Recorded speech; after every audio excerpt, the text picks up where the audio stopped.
अस्सलाम वालेकुम। जैसा कि आप मुझे जानते हैं, अच्छा अगर नहीं भी जानते तो चलो जान जाएंगे। आज मैं आपको अपने घर की सारी रूटीन और डिटेल बताने वाली हूँ। सबसे पहले उठी हूँ, सुबह सुबह नाश्ता बनाया इसरार साहब के लिए, जो कि लेट गए थे फलो को स्कूल से छोड़ कर आने के बाद।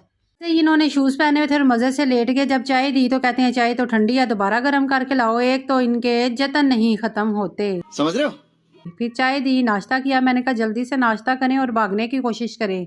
किधर, अभी बताती हूँ। अच्छा, दरअसल इन्होंने जाना है मेरे पप्पू के घर पेंट करने, जो कि बस बहुत थोड़ा सा रह गया था। इनको मैंने भेजा उस तरफ और मैंने सफाई शुरू की। जल्दी से कमरा साफ किया, क्योंकि इस कमरे में फ्लक्स होती है, इसलिए कमरा ज्यादा गंदा नहीं होता, साफ ही रहता है। बस थोड़ा सा साफ करो तो मजीद साफ हो जाता है। चलो जी आओ अब सफाई करते हैं।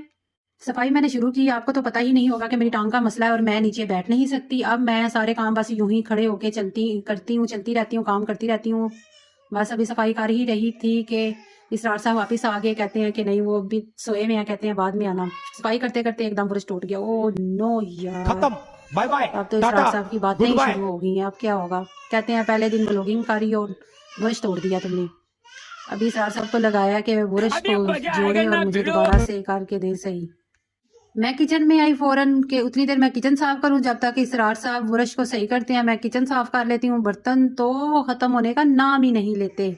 ये जो आपको देचकी नजर आ रही है, ये दरअसल मैंने इसरार साहब के धोने के लिए रखी हुई है। इसमें देसी घी बनाया था कल और ये मुझसे साफ नहीं होने वाली। दूसरे बर्तन में सारे धो देंगे। कैसा लगा मेरा मजाक?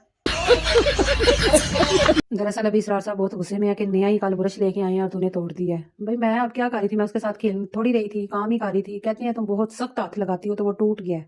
मैंने कहा आप इतना नॉर्मल सा नाजुक सा लेकर क्यों आए, आपको जब पता जो मैं सख्त हाथ लगाती हूँ।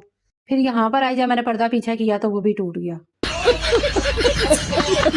बस फिर इसरार साहब कहते तुम तो हर वक्त नुकसान ही करती रहो, तुम्हारे पास तो और कोई काम ही नहीं, बस नुकसान करो।